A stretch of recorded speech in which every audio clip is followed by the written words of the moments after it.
여러분 안녕하십니까. 강시열 변호사입니다. 공직선거법 위반 이재명 판결 선고 열흘 전입니다. 이재명 공직선거법 위반 서울중앙지방법원 형사 34부 한성진 부장판사 판결문 완성됐습니다. 보통 판결문은 아무리 늦어도 2주 전에 완성이 됩니다. 그래서 도장 찍는 그 결재를 받는 과정을 거칩니다. 물론 이제 재판장 도장 찍고 또 배석판사 도장 찍고 또 주임판사 물론 도장 찍고 보통 이제 판결문을 써가지고 이렇게 이제 완성을 하는 과정을 납품한다 이렇게 얘기를 합니다. 보통 판결문을 누가 쓰냐면 이 주임판사가 씁니다. 그러니까 판결을 진행하는 건 부장판사가 진행하죠. 가운데 있는 사람 한성진 부장판사. 하지만 판결문을 쓰는 것은 그 배석판사 중에서 담당판사가 주임판사가 씁니다.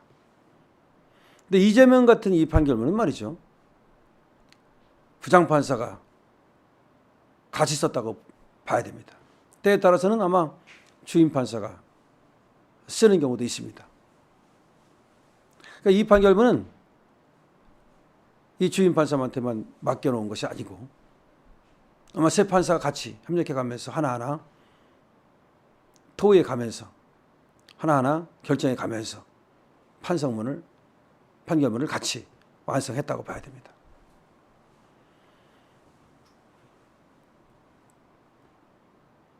어떤 결과가 나올까요? 여러분은 어떻게 예상하십니까?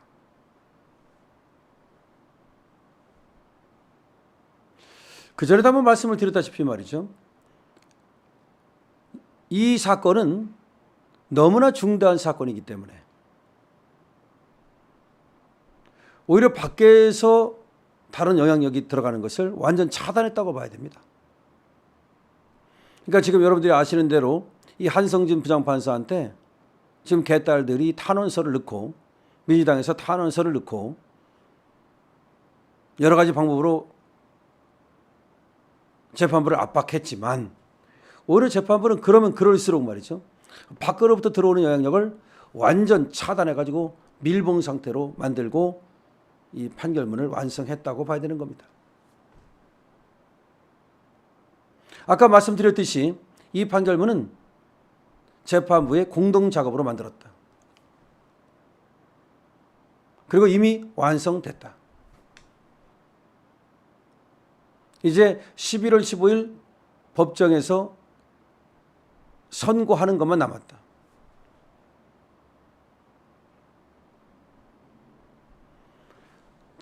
지금 선고 10일 전입니다. 선고 10일 전에 이재명은 장애 집회를 나섰습니다. 많은 군중들을 모아가지고서 사법부를 압박하겠다는 뜻이 강력하게 여기 들어있습니다. 그래서 이재명 본인이 나갔습니다. 김건희를 특검하라고 피켓을 들고 있었지만 실제로는 이재명은 무죄다. 이재명을 무죄 선고하라. 그런 얘기를 하고 싶었던 거죠. 근데 차마 그런 얘기를 못하니까 결국 김건희를 공격하는 방법으로 그리고 윤석열 정권을 공격하는 방법으로 쓰리 쿠션으로 사법부를 압박하려고 했다고 봐야죠. 근데 이 공직선거법이 말이죠. 지금 강규태 부장판사가 하다가 놓고 도망간 거 아닙니까? 그래서 한성진 부장판사가 다시 맡아가지고 이 두 판사가 심리한 기간이 2년이 넘죠. 그럼 그동안에 말이죠. 수많은 공판 준비 기일과 공판 기일을 열었습니다. 증인들도 엄청나게 나왔습니다, 여러분. 이 간단한 사건에 증인들이 얼마나 나왔는지. 첫 번째, 김문기를 모른다는 사건과 관련해서 말이죠. 이 성남시의 당시 공무원들 그리고 성남도시개발공사의 공무원들 다 증인으로 나왔습니다. 물론 유동규 같은 사람들의 진술 굉장히 중요하게 작동하고 있죠. 뿐만 아닙니다. 김문기를 모른다는 이 사건과 관련해서 수많은 사진 자료가 제출이 됐고요. 그리고 관련 증인들의 증언이 법정에서 나왔습니다. 국토교통부의 압박과 관련해서는 말이죠. 국토교통부 직원들, 그리고 성남시 직원들, 그리고 심지어 한국식품연구원 직원들까지 증인으로 나왔습니다. 물론 주고받았던 공문들 다 증거로 제출이 됐습니다. 그런데 이 공직선거법이라는 것이 여러분들이 좀 알아야 될 것이 뭐냐면 굉장히 엄합니다. 여러분들은 뭐 그거 모른다고 해도 되는 거 아니냐. 그렇지 않습니다. 김문기를 모른다고 하는 것은 결국은 대장동을 감추려고 그러는 거거든요. 지금 김문기를 모른다고 한 것이 왜 문제가 되느냐면 네 군데 그 당시 언론사에 나가가지고 주영진의 뉴스브리핑, 김현정의 뉴스쇼 등 나가가지고서 자신은 김문기를 모른다. 뭐 하위직 공무원이기 때문에 모른다라고 하면서 적극적으로 모른다고 그랬는데요. 그 이유는 대장동과 관련해서 질문을 던졌기 때문이에요. 그러니까 질문과 대답을 함께 보면은 김문기를 모른다고 하는 것이 엄청난 거짓말을 하고 있다는 거예요. 그러니까 대장동과 관련 없이 질문을 던진 게 아니고 그냥 김문기 아세요? 이게 아니에요. 대장동 얘기를 하면서 김문기가 이제 성남도시개발공사의 개발 1처장이었으니까 대장동의 개발 담당자였으니까 김문기가 이제 거기서 대장동 그 업체들하고 이렇게 저렇게 엮여 있다는 것이 이제 그때 수사로 드러나고 있었으니까 그래서 이제 김문기를 모르냐고 물은 거예요. 그랬더니 김문기를 모른다는 건 결국 대장동 꼬리 자르기 하려고 했던 거죠. 그래서 이것이 공직선거법 위반으로서 큰 겁니다. 다음에 국토교통부 협박이라는 것도 왜 중요한 거냐면 이거는 이제 백현동과 관련된 거잖아요. 김문기는 대장동과 관련된 거고 그 다음에 국토교통부 협박은 백현동과 관련된 거예요. 여러분 백현동 아시잖아요. 옹벽 아파트 50m 높이 300m 길이 문 열면 말이죠. 옹벽 뷰가 보이는 지금까지 사용 승인을 못 받았어요.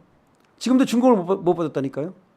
저 성남시 이재명 저 백현동 김인섭 정바울하고 같이 해먹는 그 통에 누가 피해를 봤다고요? 그 아파트 분양받은 사람들 아직도 이게 사용 승인을 못 받았다고요.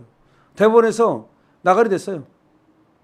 사용 승인을 받으려고 사용 승인을 안 해주는 거에 대해서 소송을 걸었어요. 그런데 대법원에서 사용 승인 안 해주는 게 맞다라고 판결이 났습니다. 이제 방법이 없어요. 사용 승인 못 받고 쓰는 수밖에 없는데 원래는 사용 승인 못 받으면 철거 대상이에요. 그렇지만 이걸 뭐 철거를 할 수는 없을 거예요. 그러면 이제 여기다가서 뭐 예를 들어서 이걸 어떤 식으로든지 뭐 과징금을 붙인다든지 뭐 과태료를 붙인다든지 뭐 그래야 될 건데 이거 보통 일이 아닙니다. 그렇다고 해서 거의 1200세대 정도 되는 이 아파트를 다 부시라고 할 수도 없는 거고 그럼 그 피해는 어떻게 합니까? 누가 물어줍니까? 이거 이제 성남도시개발공사나 성남시나 또는 내지는 정바울이나 뭐 이런 사람들이 이제 물어줘야 될 텐데 정바울이 무슨 돈이 있겠습니까? 아시아디벨로퍼라고 하는 그걸 뭐 분명히 이제 페이퍼에 써 있을 거고 거기 돈 다 뭐 있지도 않을 거고 그럼 이제 성남시가 이제 돈 물어줘야 될 가능성이 있는데 성남시가 물어주게 되면 성남시 이 세금은 다 어떻게 되는 겁니까? 이거 아직 끝난 게 아니에요. 이 백현동 이거 보통 문제가 아니에요. 그런데 이렇게 지 때문에 말이죠. 네 종이나 이렇게 종을 올려줘가지고서 옹벽 아파트를 만들게 하고 김인섭 돈 몇백억 먹게 만들려고 그러고 아시아 디벨로퍼한테 적어도 말이죠. 몇천억 벌게 해준 이 어마어마한 사건. 그걸 감추기 위해서 내가 종 사냥 해준 것은 국토교통부에 압박이 있었기 때문이다. 이게 무슨 말입니까? 원래 김인섭이는 말이죠. 종을 2종만 올려달라 그랬어요. 2종. 근데 이재명이가 4단계를 올려준 거예요. 떴다방 업자 그 허가방업자 김인섭. 참. 자, 그러면 이 국토교통부로부터 협박이라는 것도 엄청난 거짓말이라는 거지. 이건 백현동 비리를 갖다가 감추기 위한 거짓말. 그래서 거짓말이 중대하다는 거예요. 그리고 이거는 소극적 거짓말이 아니에요. 아까도 말씀드렸듯이 그냥 아무런 맥락 없이 뭐 국토교통부로부터 압박을 받았다, 협박을 받았다고 말한 거 아니고 아무 맥락 없이 김문기를 모른다고 그런 게 아니에요. 김문기를 모른다는 것은 전체 맥락 속에서 대장동을 감추기 위해서, 그리고 국토교통부 협박이라고 하는 것은 백현동을 감추기 위해서. 왜 감춰야 될까요? 이걸 감춰야만 내가 대통령에 당선될 수 있잖아요. 이때가 대통령 후보였어요. 이 얘기할 때가. 이때가 대통령 후보일 때 그런 거예요. 윤석열 대통령하고 붙었을 때 그런 거예요. 그러니까 내가 이걸 감춰야 내가 대통령이 되기 위해서. 그러니까 당선될 목적으로 사실과 다른 얘기를 한 것이죠. 허위사실 유포죠. 그러니까 공직선거법 위반이죠. 공직선거법 위반은 100만 원만 넘으면 100만 원 이상, 100만 원까지입니다. 100만 원, 101만 원, 102만 원 이렇게 100만 원 넘으면 정당법, 국회법, 또 뭐 공직선거법 등등에 의해서 다 날아갑니다. 당대표도 날아갑니다. 국회의원도 날아갑니다. 피선거권도 날아갑니다. 다 날아갑니다. 민주당은 434억 토해내야 됩니다. 그건 뭡니까? 선거 비용이에요. 선거 비용.